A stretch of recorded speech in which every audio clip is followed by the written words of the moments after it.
저는 어릴 때부터 이 선택과 집중이라고 하는 것이 아주 익숙해져 있었습니다. 이를테면은 뭘 하나 빠지면 아주 깊이 빠지는 거예요. 그래서 저는 어릴 때 그 복을 선택했는데 어떻게 하는 것이 복이겠는가 그런 걸 생각해 보니까 돈 많이 벌면 복이겠다 이렇게 생각을 했습니다. 그래서 아주 어린 나이에 돈 벌기를 시작했고 그리고 어느 정도의 그 소득을 만들어낼 수 있었습니다.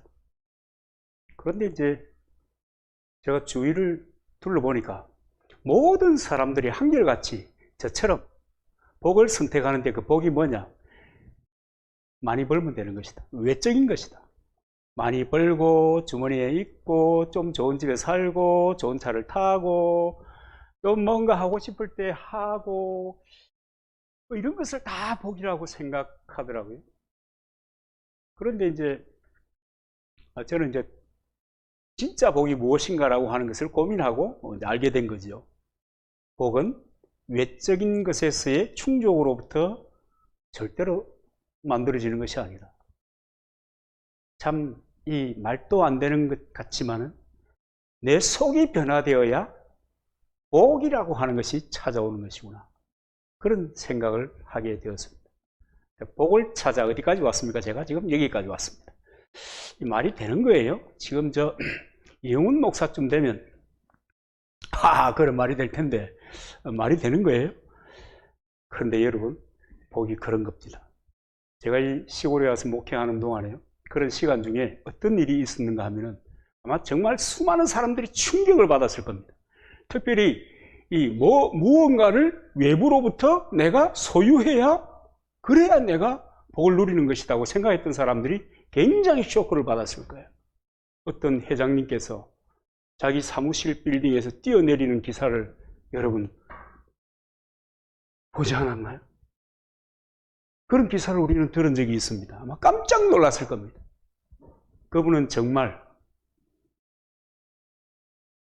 많은 사람들이 생각하는 것처럼 부모도 잘 만났고 좋은 교육도 받았고 좋은 환경 속에서 정말 모든 사람이 이 갈로 열고 이 모든 사람이라고 하는 것은 외부로부터 채워져야 그것이 복이라고 생각하는 그런 모든 사람들로부터 부러움을 받았던 사람이었습니다. 누군가 말하면 안 되겠죠? 여기까지.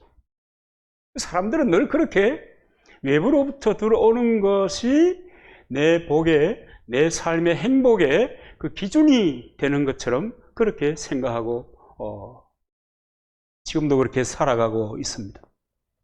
그러나 여러분 복이라고 하는 것은 외적인 요건을 통해서 만들어지는 것이 아닙니다. 이것이 하나님의 생각입니다. 사람을 만드시고 사람을 지으시고 사람에게 생기를 부으셔서 생명이 되기 살아있는 사람이 되게 하신 하나님 그 창조주 하나님의 생각은 인간의 행복이라는 것은 외부로부터 시작되는 것이 아니라 내적인 변화로부터 시작된다. 이렇게 말씀하시는 것입니다. 여러분 행복이라고 하는 것은 정말 너무 여러분 어때요? 찾고 있습니까? 누리고 있습니까? 어떻습니까? 여러분? 시대가 바뀌고 문명이 이렇게 발전하고 또 뭐 이 바이러스 때문에 이렇게 세상이 우왕좌왕해도 역시 사람들의 마음에 공통적으로 갈망하는 것 아마 대표적인 것이 나는 행복하면 좋겠다. 오늘은 내가 행복하지 못하다 하더라도 내일은 내가 행복하면 좋겠다. 그런 생각 다 가지고 있잖아요. 그래서 오늘은 힘들어도 행복한 그 내일을 위해서 나는 차라리 오늘도 희생할 각오가 되어 있다. 뭐 이러고 사는 거 아니에요, 다. 대부분의 사람들이. 그렇죠? 근데 이제 한편 생각해 보면 말이죠. 이 행복이라고 하는 게 별로 그렇게 심각한 것도 아닌 것 같아요. 왜냐하면 이 행복이라고 하는 것은 이 사람이 이 사회적으로 이렇게 함께 살아가는 그런 존재라고 할 때 이 행복이라고 하는 것은 먼저는 내 자신에 대한 만족감이 있으면 행복한 거예요. 저는 한동안 거울만 보면 제가 행복하더라고요. 아무도 안 믿다. 그죠? 거울만 보면 제가 행복하더라고요. 야, 이렇게 멋있는 사람이 여기에 있었구나. 아무도 안 믿는구나. 하여튼 간에 그랬어요. 근데 그 자신을, 거울을 보고 자신을 바라보면서, 나는 왜 이렇게 생겼어? 나는 왜 이렇게 못났어? 도대체 내 인생은 왜 이런 거야? 도대체 나라는 사람은 왜 요거밖에 안 돼? 그럼 이 사람 행복할 수 있겠어요? 그잖아요. 나 자신을 아무리 생각해봐도 나는 행복한 사람이다. 여러분 그런 생각이 듭니까? 여러분 어때요? 제가 이렇게 질문하면 저 사람 연구 아니야? 모든 발전이라고 하는 것은 불만과 회의 가운데서 진보가 있기 마련인데 저런 사람이 그런 생각이 들지요? 그러나요, 행복한 사람들은요, 자기 자신에 대해서 수용하고 이해하고 만족합니다. 다른 사람들과의 관계 속에서도 마찬가지예요. 여러분, 관계가 행복할 때, 관계가 매끄러울 때 행복하잖아요. 기분 좋잖아요. 그죠? 친구들하고 기분 안 좋은 일이 있었다. 내 친구가 나에게 어렵다고 호소를 해서 사인을 해줬는데, 내게는 날벼락이 되어서 다가왔네. 이러면 이렇게 행복할 수가 없잖아요. 나는 선한 마음으로 얘기했는데, 듣는 사람이 그것을 이렇게 해가지고 받아들이는 바람에 상황이 꼬아져 버리면, 여러분 행복할 수가 없잖아요. 다 똑같이 빈손으로 태어났는데, 문득 생각해 보니까, 내 어머니는 왜 이래? 내 아버지는 왜 이래? 또 나의 형제들은 왜 이래? 내 친구라는 것들은 또 왜 이래? 이렇게 해가지고 여러분 무슨 행복이 있겠어요? 내가 고르고서 또는 운명적으로 만나가지고 부부가 되었는데, 야, 내 인생의 최고의 실수였어. 이러면 여러분 그 인생이 행복할 까닭이 무엇이 있겠습니까? 안 그래? 자기 자신을 통해서 만족스러울 때, 관계를 통해서 만족스러울 때, 만족스럽다고 자기가 생각하는 거예요.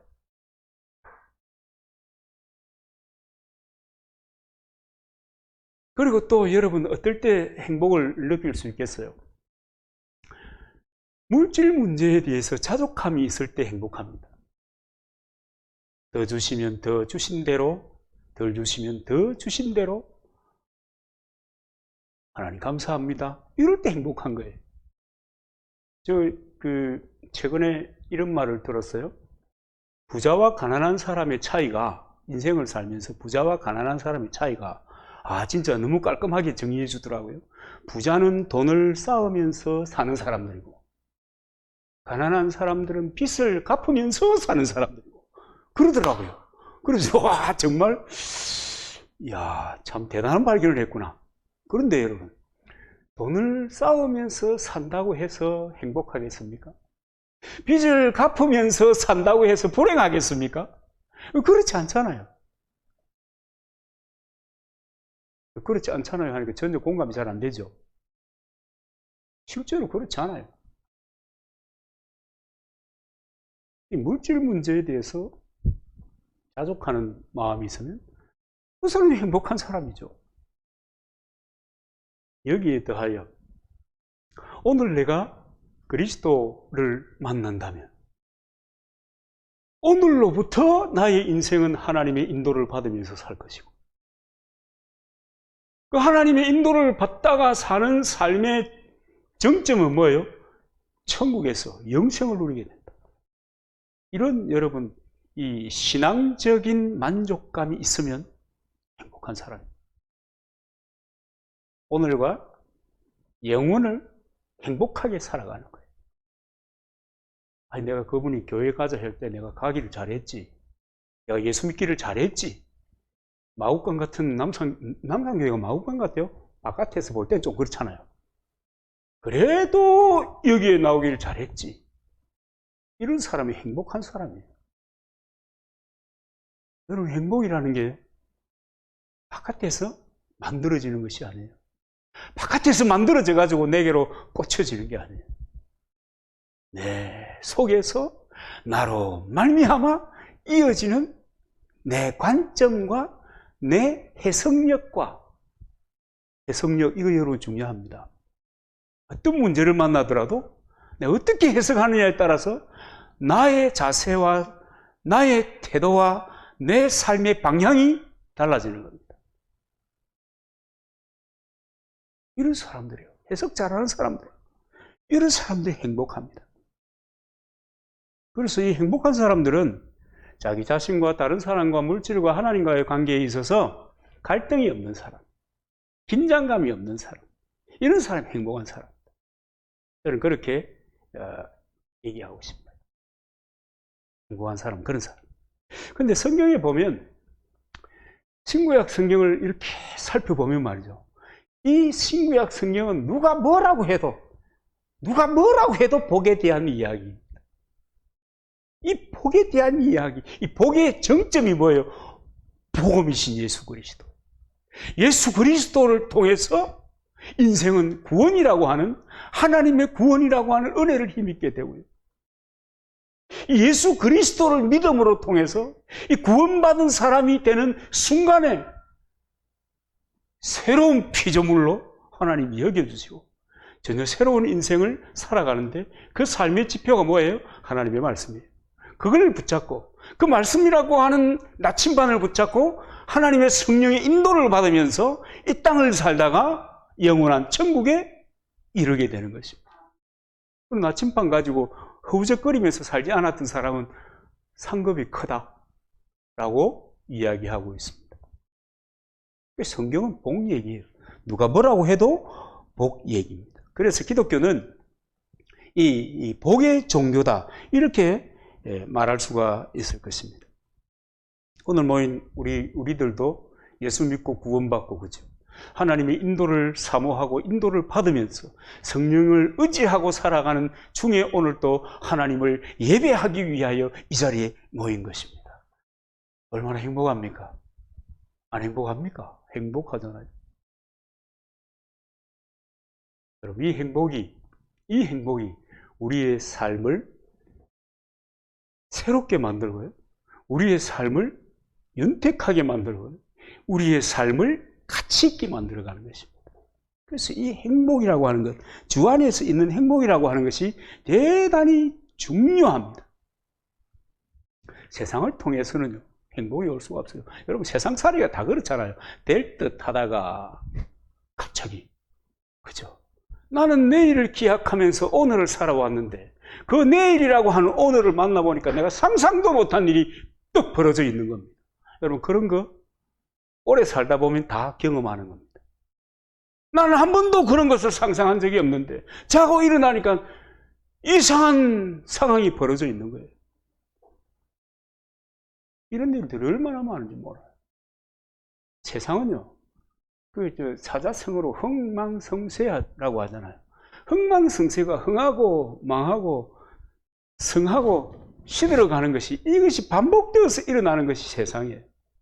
그렇기 때문에 웃다가도 슬퍼 눈물을 흘리게 되고 감동하다가도 이를 갈게 되는 이 세상을 통해서는 우리에게 행복이라고 하는 것이 다가올 수가 본질적으로 없는 거예요.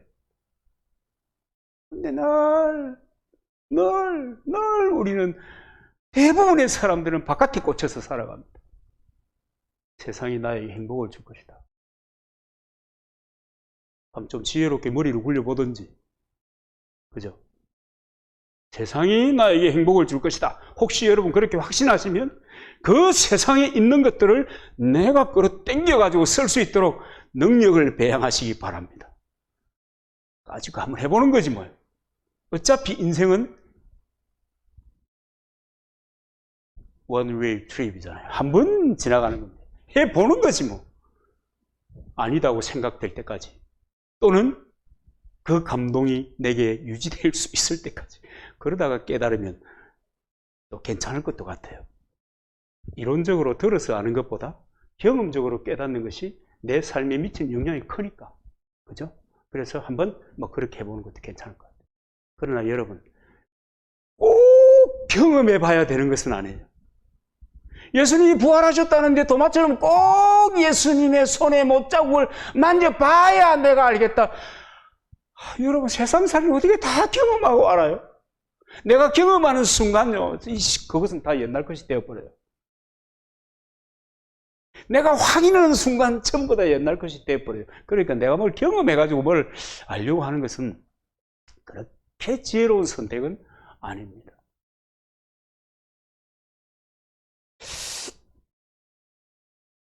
이 하나님께서 우리를 말이죠, 사람을 하나님의 피조물 가운데 가장 대표적인, 하나님이 가장 기뻐하시는 피조물이 사람이거든요.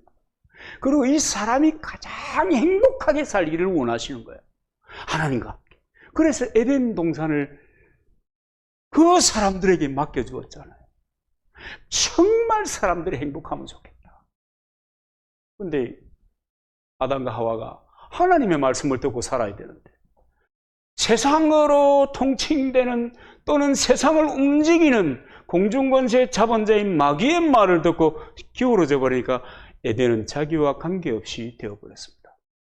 그 인생이 참 피곤하게 된 거죠. 아담의 후손들이, 인생들이. 그럼에도 불구하고 하나님께서는 그 피조물이, 인간이, 사람이 행복하기를 원하십니다. 특별히 신명기 33장 29절에 보면 이스라엘이여 너는 행복자로다. 여호와의 구원을 너같이 얻은 백성이 누구냐? 그는 너를 돕는 방패시요 너의 영광의 칼이시로다. 뇌 대적이 내게 복종하리니 뇌가 그들의 높은 곳을 밟으리로다 그랬습니다. 여러분, 이 이스라엘이 누구입니까? 하나님의 택함을 받은 사람들. 우리 시대에 예수 그리스도를 주요 하나님이라고 고백하고 믿음의 삶을 사는 교회 다니는 사람들. 이 사람들, 이스라엘이에요. 너는 행복자다. 하나님은 우리가 행복하기를 원하는 거예요. 바깥에서부터 행복이 굴러 들어오는 것이 아니라 내 속에서부터 나의 변화가, 나의 변화의 정도가 내 행복의 사이즈를 결정한다는 것을 하나님 우리에게 얘기하고 있는 것입니다. 너는 행복하다. 이스라엘이여 너는 행복자로다. 그 여러분, 그리스도인은 행복한 사람들입니다. 왜 행복하냐 하는 것에 대해서 말씀도 했잖아요.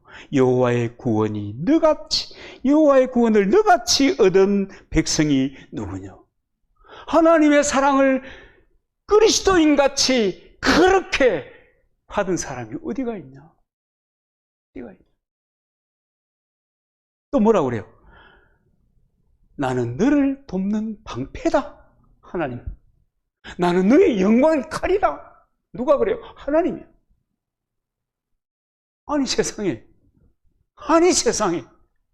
누가 나의 버팀이 되어줘서, 누가 나의 언덕이 되어줘서 이렇게 후원해 줄 수 있는 이런 후원자가 세상에 어디에 있어요? 어디에 있어요?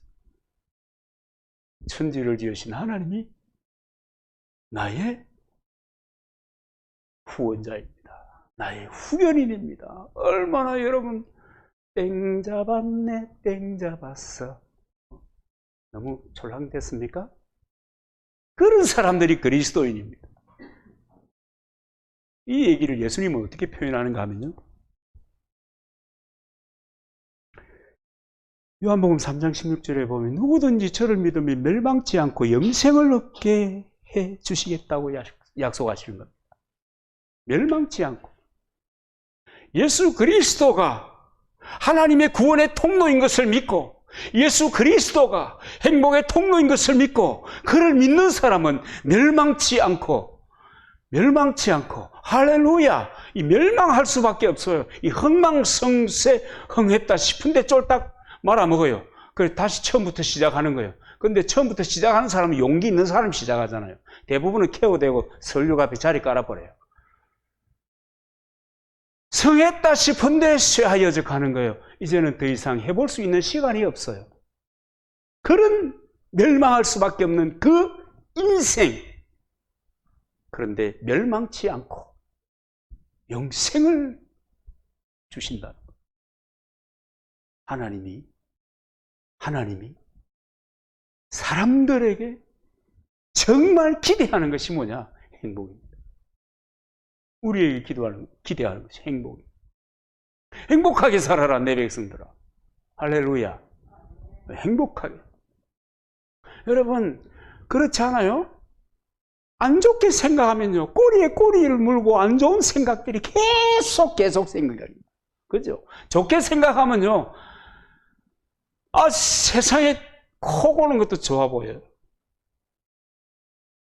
전 예민해서 코 고는 사람이 있으면 잠을 못 자거든요.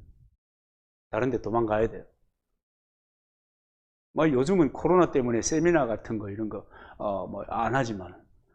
세미나 같은 데 가면 왜 방을 배정해 주잖아요. 방을 배정해 주는데, 잘못 걸리면 잠을 못 자는 거예요. 겨울에도 차 안에서 이렇게 자는 거예요. 차라리 그게 나아요. 떨면서 자는 게. 그래도 생각이 바뀌어 버리면 그것조차 아름답게 보입니다. 관점의 변화요. 해석력이요. 이 굉장히 중요합니다. 저는 이 복을 선택하고 제 인생을 하나님 앞에 드린 거예요. 여러분도 이 복을 선택하시기를 바랍니다. 이 복을 선택하고 살아가면 점점점 황홀해집니다. 안 믿는가 봐. 안 믿어지죠? 아니지. 소강성 목사님 좀 돼야 그런 소리를 하는 거지. 그런데요, 안 해요. 점점 행복해지는 거예요. 점점 행복해집니다. 이 복을 선택함으로 인하여. 바람 불지 않는다는 것 아니에요. 번개가 치지 않는다는 것 아니에요. 여러분, 왜 번개 치면 다른 사람들 다 보는데, 어떤 사람은 번개를 맞아서 쇼크를 받아서 돌아가시고, 어떤 사람은 그 번개를 즐기는 거예요. 그죠? 안 그래요? 제가 여기 와서 느낀 거지만 세상 참 희한해요. 전라도 쪽에 태풍이 불고 전라도 쪽에 비가 많이 오면 이 경상도 사람들이 즐거워하더라니까요. 제가 여기 들어올 때, 여기 이제 10월에 오기 전에는 몰랐어요. 왜 그런가 하니까 전라도 쪽에 폭풍우가 몰아쳐가지고 농사가 안 되면 경상도에 농산물의 값이 올라가. 여기에 이리 되면 그렇고 하여튼 간에 그렇더라니까요. 세상이 그렇더라고요. 여러분, 때때로 우리가 이런 복을 선택하고 믿음의 삶을 살아도요, 힘들 때 있죠. 왜냐하면 내가 넘어질 때가 있으니까. 내가 넘어져서 비웃음을 살 때도 있으니까. 또 내가 이것을 선택한다고 해서 또 비웃음을 살 수도 있어요. 누가 그래요? 가장 가까운 사람들이. 너 하필이면 그걸 선택하니? 하필이면 예수 믿냐? 요즘 같으면 시골 마을들은 이 자녀들이 전부 다 교회 가지 말라고 전화하잖아요. 교회 가지 마세요. 교회 가지 마세요. 뉴스에서 하도 교회가 무슨 바이러스의 진원지처럼 이렇게 광고를 하는 바람에 교회 가지 마세요. 교회 가지 마세요. 그런 어려움을 당할 때가 없지 않습니다만,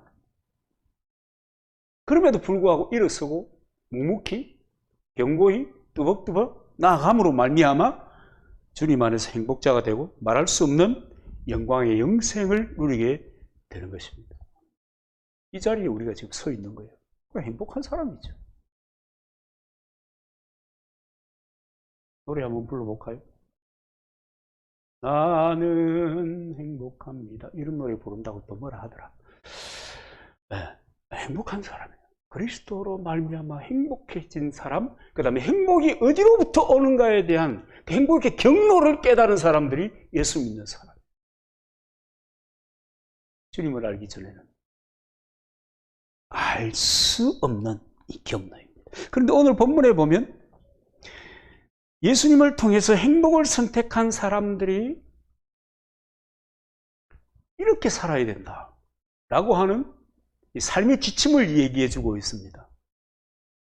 행복한 사람들은 어떻게 사냐? 이렇게 살아야 한다. 그리스도를 믿는 사람들은 어떻게 사냐? 이렇게 살아야 된다. 이스라엘이여 너는 행복자로다. 너 행복한 사람들은 이렇게 살아야 한다. 그 얘기를 오늘 이 시편 1편에서 이야기해 주고 있는 것입니다. 시편 1편 복 있는 사람은 악인의 꾀를 쫓지 아니하며, 이 악인은 이 히브리 말로 레스와임이라고 하는 말인데 인격적으로 부도덕한 사람을 죄인이라고 합니다. 인격적으로 부도덕한 사람. 그렇기 때문에 복 있는 사람은 이 부도덕한 사람의 유혹에 넘어가지 말아야 합니다. 그 다음에 보면 죄인의 길에 서지 아니하며, 죄인의 길에 서지 않는다. 자기의 위치를 지킨다. 자기 위치를 지키는 거예요. 내 위치에서 살아가는 거예요. 내 위치를 고수하는 거예요. 근데 성경에 보면 말이죠. 대단히 충격적인 이야기가 있어요. 피조물 중에 이 영적인 존재인 천사 있잖아요. 그 천사에 대해서도 유다서 1장 6절에 보니까 자기 지위를 지키지 아니하고 자기 처소를 떠난 천사들을 큰 날의 심판까지 영원히 결박으로 흑암에 가두셨다 이랬습니다. 천사라도 위치를 벗어나면 심판하겠다는 거예요. 죄인, 위치를 벗어난 사람.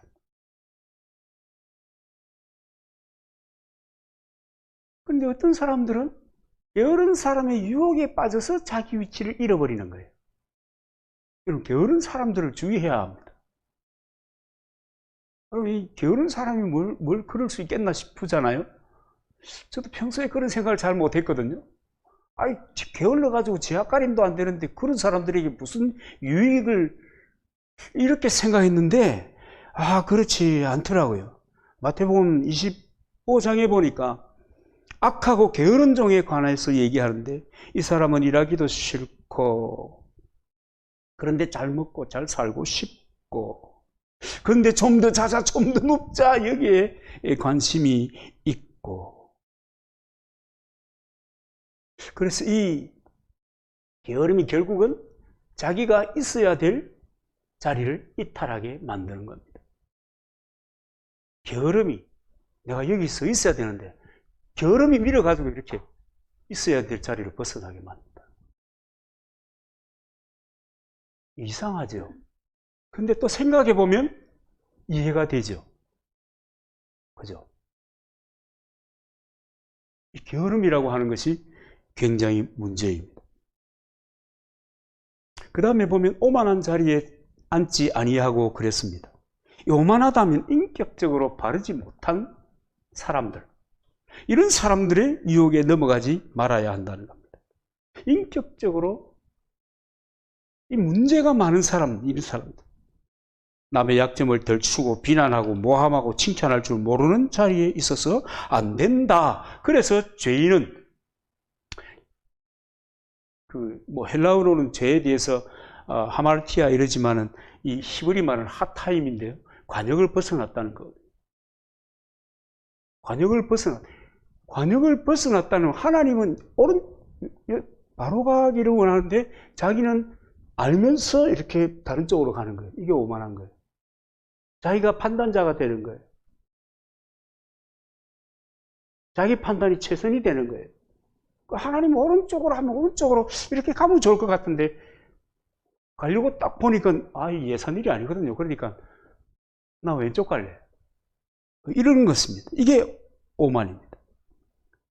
그래서 복 있는 사람은 이렇게 악인, 죄인, 오만한 자리에 있음으로 인하여 탈선하는 그런 삶을 살지 말아야 된다. 그래서 죄인이라고 하는 말의 다른 말은 이 반역하는 겁니다. 반역하는 거. 그래서 대가를 지불하는 거예요. 지금 그 도로교통법이 굉장히 조밀하게 강화되었습니다. 운전하는 사람은 무조건 조심해야 합니다. 밤 12시에도 학교 앞을 지나갈 때는 30km나 40km 표시된 대로 가야 합니다. 그곳에는 반드시 찍혀서 뭐가 날아옵니다. 그죠? 얼마나 강화된지 몰라요. 오른쪽으로 회전합니다. 여러분, 파란불이 켜져 있을 때 절대로 통과하면 안 됩니다. 옛날에는 괜찮아요. 우회전 사람 없을 때 통과. 근데 지금은 더 강화되었어요. 너무너무 복잡해졌어요.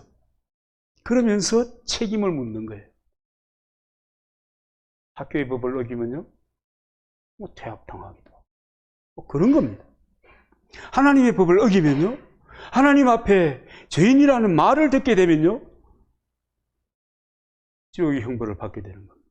의인과 죄인의 차이를 여러분 아시잖아요. 하나님을 거스리는 사람이 용감하고 잘난 것 같이 보여도 결국은 멸망의 길을 가게 됩니다. 그래서 시편 1편 6절에 보니까 대저 악인의 길은 여호와께서 인정하시나 의인의 길은 여호와께서 인정하시나 악인의 길은 망하리로다. 되는 것 같은데, 잘 굴러가는데, 뭔가 화려한 것 같은데 마침내 그렇다는 겁니다. 예수님께서 길이라고 한 그 말씀은 예수님과 동행하지 않는 길은 악인의 길이다. 참 어떻게 보면 꼭 그렇게 말씀하셔야 될까 그렇게 싶기도 한데, 또 하나님의 그 마음을 보면 여러분 인류 구원을 위해서 독생자 예수 그리스도, 하나님이신 예수 그리스도, 그를 인간으로 보내셔요. 인간으로 보내시는 것만 해도 감동적인데, 그죠? 가장 피어나야 될 꽃이었던 그 나이에 인류의 죄를 짊어지고 제물이 되는 거예요. 골고다에서 하나님의 어린 양이 되어서 사람들의 죄값을, 저주를 다 뒤집어 쓰고 묵묵히 십자가에서 죽어가는 거예요. 그렇게 대가를 지불해서 우리에게 구원이라고 하는 선물을 주신 것입니다. 영생이라고 하는 선물을 주신 것입니다. 여러분, 선물 주는 것도 주는 분의 마음이고 받는 것도 받는 분의 마음이지만, 여러분 선물을 주었고 귀한 선물을 주었는데도 그 선물을 거절하면 도리가 아닙니다, 여러분. 도리가 아니에요. 예의가 아닌 거죠. 때때로 그것은 분노를 만들어내는 거죠. 나를 업신여기는가? 하나님께서도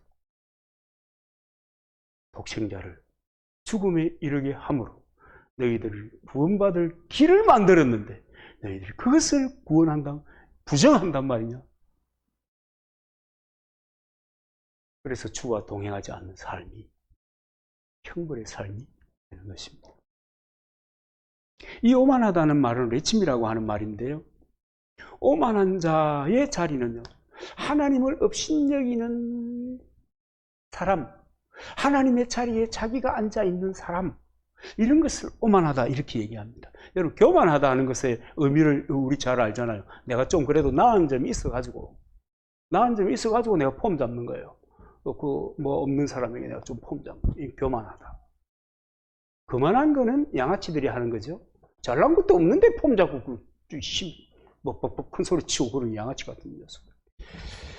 오만하다는 것이 여러분 문제입니다. 하나님의 자리에 내가 가는 거예요. 그럼 오만한 자의 이 살아가는 방식, 말에 대한 구체적인 표현은 무엇이겠습니까? 뭐 이를테면 하나님이 이렇게 말씀하셨습니다. 그렇게 이 성경을 통해서 읽는다거나 설교를 듣고 말이죠, 그렇게 생각하는 겁니다. 아니, 세상에 하나님 말씀 다 지킨 사람 어디가 있어? 저렇게 설교하는 지는 그러면 다 지키냐? 오만한 겁니다. 하나님 자리에 있는 겁니다. 근데 사람들이요, 이걸 몰라요. 몰라서 잘못하는 거예요. 여러분, 우리는 이런 자리에 있어서는 안 되겠습니다. 성경에 보면 오만한 자는 반드시 심판을 받게 되어 있습니다. 그런데요, 이 행복을 선택한 사람들은 이제 죄인의 길에 오만한 자에 서지 않고 그거 안 할 수 있겠다, 그죠? 그런데 그 다음에 이제 어디에 뿌리를 내고 살 것인가라고 하는 것이 중요합니다. 우리 어른들은 단순히 별 설명 없이 그랬던 적이 많아요. 저도 어릴 때부터 부흥회 많이 들었잖아요. 우리 어릴 때는 뭐 코로나 이런 것도 없었지만은 부흥회 하면은 뭐 어른 할 것 없이 다 모였잖아요. 애들은 주로 강단으로 올라가고. 그죠? 그런데 이 구체적으로 우리가 어디에 뿌리를 내리고 살 것이냐라고 하는 얘기에 대해서 옛날 우리 어른들은 예수 믿는 사람들은 술 장사하면 안 돼! 빨리 치워! 뭐 이런 거 들어보셨나요? 네. 예수 믿는 사람은 그렇게 살면 안 돼. 근데 성경에 보니까 뭐라고 그래요? 오늘 시편 1편 2절에 보니까 여호와 율법을 즐거워하며 그의 율법을 주야로 묵상하는 자로다 그랬습니다. 이 하나님의 사람들은, 행복을 선택한 사람들은 하나님의 말씀을 묵상하는 사람들입니다. 하나님의 말씀을 묵상합니다. 묵상이라고 하는 말은요, 작은 소리로 읊조리다, 연구하는 태도를 가지고 생각한다, 이런 뜻이 있습니다. 그래서 중얼중얼한다, 뭐 이런 뜻도 있지만, 묵상한다. 그러니까 여러분, 사람이 무엇을 생각하는가에 따라서 그 속에 든 생각을 말로 표현하는 거예요. 그래서 이 묵상한다, 여호와의 말씀을 묵상한다, 굉장히 중요한 말이에요. 하나님의 말씀을 묵상하고 사는 거예요. 하나님의 말씀을 늘 생각하는 거예요. 아니, 그러면 세상을 어떻게 살아? 아이고, 하나님이 그렇게 말씀하시면 하나님께서 길을 열어주시는 것입니다.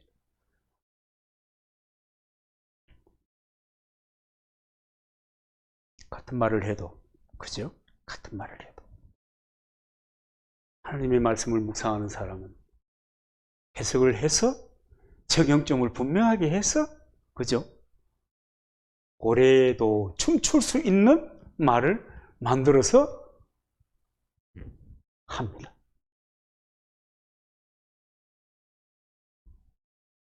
하나님의 말씀을 묵상하지 않고 마음에 두지 않고 살아가는 사람은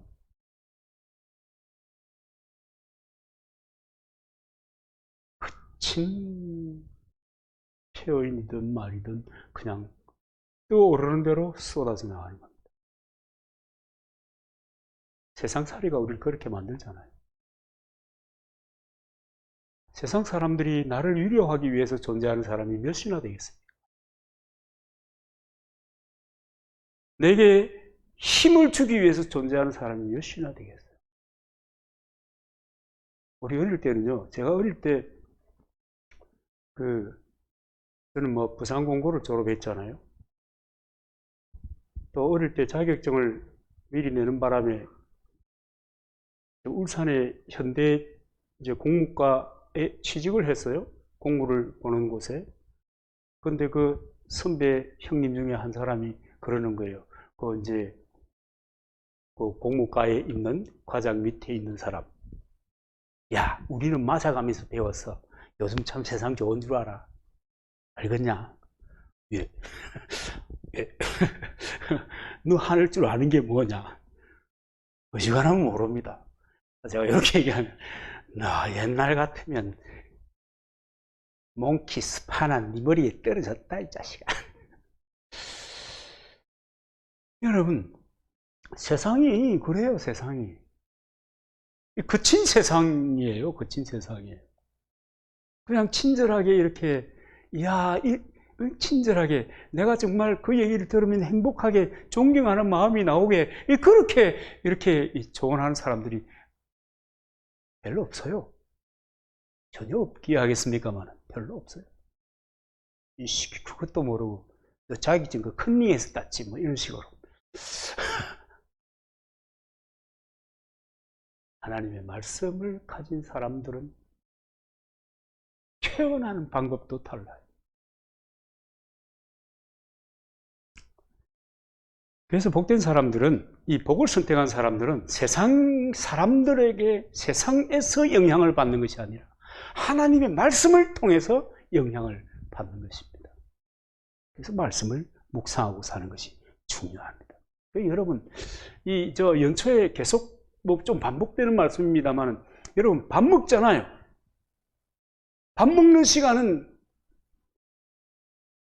거의 시간을 내서 밥 먹잖아요. 그죠? 한 끼 정도 걸른다 하더라도. 그죠?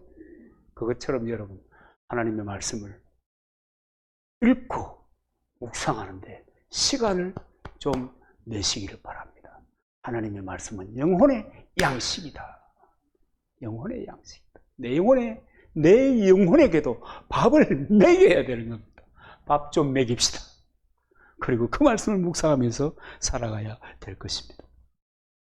그 다음에 이제 그 행복을 선택한 사람은요, 자리 봐가면서 뿌리를 내립니다. 이게 이제 제 선배들이 얘기했던 거. 예수 믿는 사람은 술 장사하면 안 돼. 그때는 진짜 부흥회 하면은 5만 사람 다 데리고 가잖아요. 가자, 식당 문 닫아라, 한 번만 가자. 그래서 구멍가게 하는 사람들 부흥회 끝나고 나면 뭐 안 팔은 줄 아세요? 담배 안 팔았어요. 어릴 때.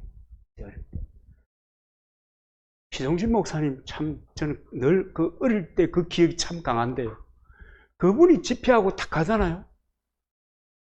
그분이 집회에서 생각나는 것은 할렐루야 하면 아멘 하고 요거밖에 생각이 잘 안 나요. 그런데도 그분이 집회하고 가시고 나면 슈퍼 하던 사람들, 그 구멍가게 하는 사람들 집에 담배 판매, 술 판매. 올해는 안 갑니다. 몇 달 동안 안 하더라고요. 그런 거 안 하도록 했습니다. 행복을 선택한 사람들은 뿌리를 내리는데 자리를 봐가면서 뿌리를 내리는 거예요. 오늘 성경의 표현대로 하면 시냇가에 뿌리를 내리는 거예요. 하나님의 품에 그 말씀에 뿌리를 내리는 거예요. 그러면 그 말씀이 너희를 든든히 세워가는 거예요. 그 말씀이 우리를 든든히 세워가는 거예요. 근데 아무데나 뿌리를 내리면 안 된단 말이에요. 사는 것이 아무리 급해도 아무데나 뿌리를 내리면 안 된단 말이에요. 여러분, 모래밭에 뿌리 내려가지고 잘 되는 거 있습니다. 선인장. 근데 우리는 뭐 상당히 어렵습니다. 선인장 우리나라에서 키우려고 하면요. 뿌리를 잘 내려야 합니다. 돌짝밭 이런 데 해놓으면 늘 문제가 생깁니다. 시련, 환경, 역경, 또 예기치 못하게, 여러분, 싱크홀 말이죠. 상상이나 했겠어요? 땅이 밑에가 썰려서 나가버리는 것을 위에서 어떻게 알아요? 뿌리를 잘 내려야 돼. 털을 잘 잡아야 돼. 어떤 일을 할 것인가를 생각할 때 이 일이 하나님이 기뻐하시는 일이겠나? 이것을 통해서 하나님이 영광을 받으시겠나? 하나님이 영광을 받으시고 내게 복을 베푸시겠나? 이런 것을 생각해 보아야 된다는 겁니다. 그래서 성경이 하나님께서 이 가장 사랑하는 행복자가 되기를 원하는 사람들에게 계속 반복적으로 말씀하시는 게 있어요. 그건 뭐냐면 하나님의 말씀에 뿌리를 내리라. 하나님께 뿌리를 내리라. 그리고 그 영역에서 살아라는 거예요. 그러면 어떻게 살 것이냐 그러는데 내가 책임져 주겠다고 얘기해요. 그럼 하나님이 정말 책임져 줍니까? 제가 이날 동안 살아보니까 책임져 줍디다. 제가 살아보니까. 제가 신학교 간다니까 우리 집안에서 말렸어요. 집안에서. 쫓겨나왔어요. 근데 혼자 공부해봐라. 학비는 낼라가 모르겠다 해봐라. 뭘 다 졸업했잖아요. 다. 그 다음에 우리 찐해 남부교회 댕겼잖아요. 거기에서 이제 이렇게 와서 시골로 이제 들어오게 되는데, 너 거기 가면 어떻게 살아? 어떻게 살겠어? 그때 정민이, 은정이, 선도는 없었고, 그렇죠? 있었나? 모르겠다. 하여간 이 어린 것들을 데리고 그 시골에 가가지고 어떻게 살겠어? 뭐 어떻게 살긴 뭐 어떻게 살아요? 잘 살았잖요. 안 그래요? 딸내미를 못 키웠냐, 아들내미를 못 키웠냐. 그죠? 지금 제가 험이 없냐. 그렇잖아요. 하나님이 인도해 주세요. 그래서요, 우리의 삶과 우리 신앙의 뿌리를 하나님의 말씀에 두는 것이 너무 중요해요. 하나님이 책임집니다. 예레미야 17장에 보면은 이런 말씀이 있어요. 제가 자주 좋아하는 말씀입니다. 나 여호와가 이같이 말하노라. 무릇 사람을 믿으며 혈육으로 그 권력을 삼고 마음이 여호와에게서 떠난 그 사람은 저주를 받을 것이라. 이게 제가 무서워서 별로 안 좋아하고요. 그 다음에 그러나 무릇 여호와를 의지하며 여호와를 의뢰하는 그 사람은 복을 받을 것이라. 제가 이것 때문에 복을 선택한 것 아닙니까? 복을 받을 것이라. 어떻게 받을 것이라 몰라. 나는 몰라.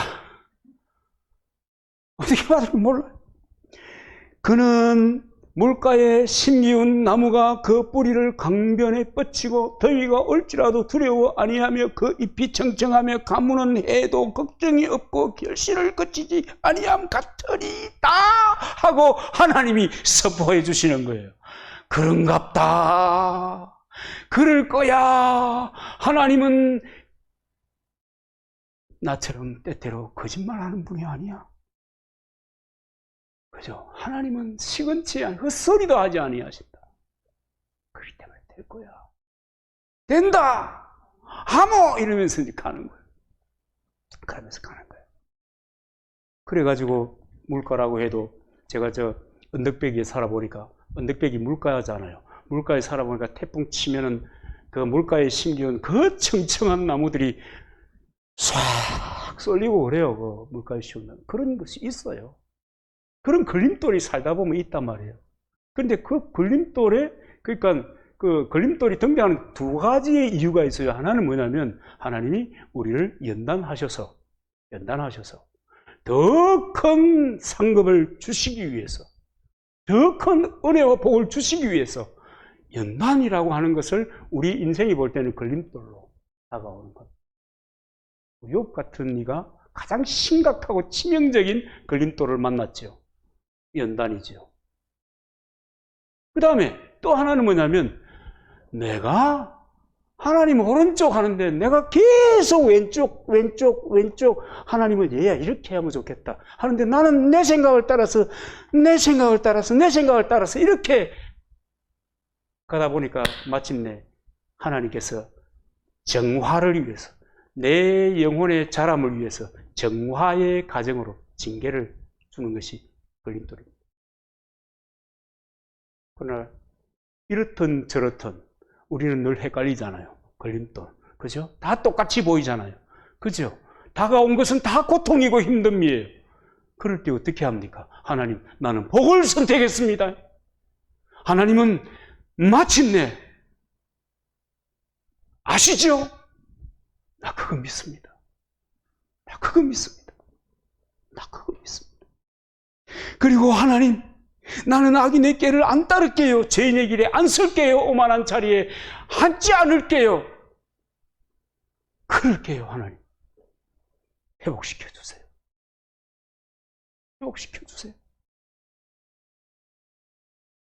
그렇게 선언하는 겁니다. 그러면서 말씀에서 가라 하는 대로 가는 거예요. 가지 말라 하는데 내가 서 있으면 그 좀 잘라도 괜찮아요. 제가 이 나무, 하여튼 식물을 배우면서 굉장히 교훈을 많이 받는데요.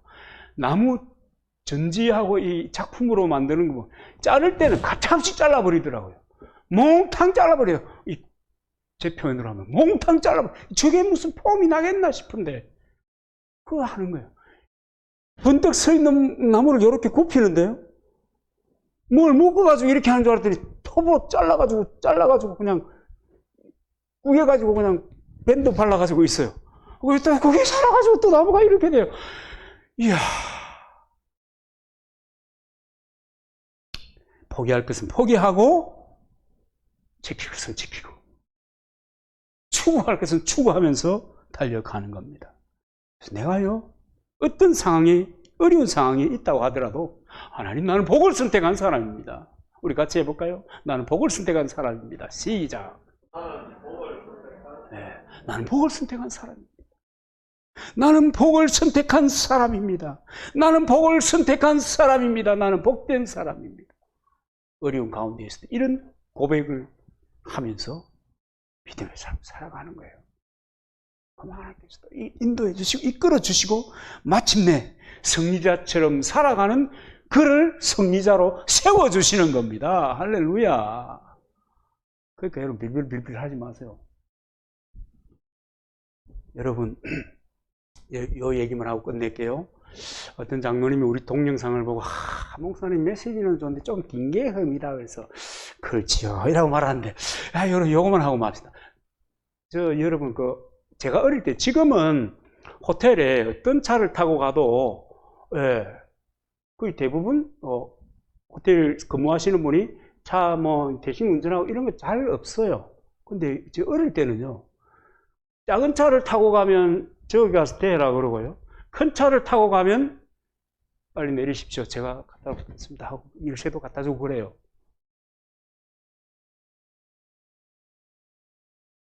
신기하더라고요. 내가 비록 지금 힘들다 하더라도 내가 승리자처럼 성공자처럼 생각하고 말하고 살아가면 그런 대우를 받게 되고요. 그렇게 되는 것입니다. 복을 선택한 사람 하나님이 복을 주시게 되어 있습니다.